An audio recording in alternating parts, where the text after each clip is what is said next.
और वित्त मंत्री अरुण जेटली ने फेसबुक पर अपने पोस्ट में कई मौजूदा मुद्दों पर अपनी राय रखी है। उन्होंने कहा कि बीजेपी अब पूरे देश की पार्टी बन गई है। वित्त मंत्री ने कहा कि कांग्रेस विमुद्रीकरण के विरोध और भ्रष्टाचार का खामियाजा भुगत रही है। उन्होंने लिखा है कि ओडिशा और महाराष्ट्र के स्थानीय चुनाव के नतीजे ने साबित कर दिया है कि भाजपा अपने दम पर बड़े राज्यों में जीत सकती है। सोशल साइट फेसबुक पर एक बार फिर से वित्त मंत्री अरुण जेटली ने अपनी बेबाक राय रखी है। उन्होंने कई मुद्दों पर अपने नजरिए को जाहिर किया है।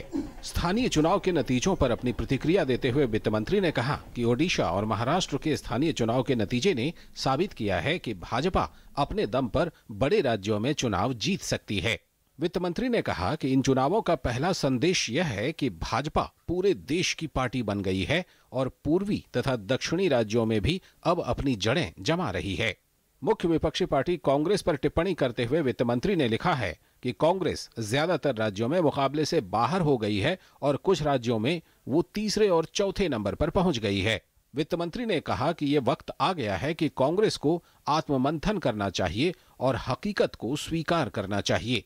संसद में कांग्रेस द्वारा लगातार बाधा डालने पर वित्त मंत्री ने कहा कि इस रवैये के कारण कांग्रेस मुख्य धारा की पार्टी के बजाय विध्वंसात्मक पार्टी की तरह नजर आने लगी है। विमुद्रीकरण पर पार्टियों के रवैये की चर्चा करते हुए वित्त मंत्री ने लिखा है कि कांग्रेस द्वारा इस मुद्दे पर अपनाए गए रुख का इस पार्टी को जबरदस्त खामियाजा भुगतना पड़ रहा है। दूसरी तरफ विमुद्रीकरण का देश के आम लोगों और गरीबों ने जबरदस्त समर्थन किया है। वित्त मंत्री ने आगे लिखा है कि कांग्रेस ने अपने परंपरागत गरीब मतदाताओं का जनाधार भाजपा के हाथ में खो दिया है। कांग्रेस के रवैये पर आश्चर्य जताते हुए वित्त मंत्री ने लिखा है, आधी सदी से भी ज्यादा शासन में रही कांग्रेस डिजिकरण जैसे सुधारों का कैसे विरोध कर सकती है। कांग्रेस के वर्तमान नेतृत्व को अक्षम बताते हुए वित्त मंत्री ने कहा है कि अब ये पार्टी सिर्फ एक परिवार के इर्द गिर्द ही सिमट कर रह गई है। News night desk, DD news.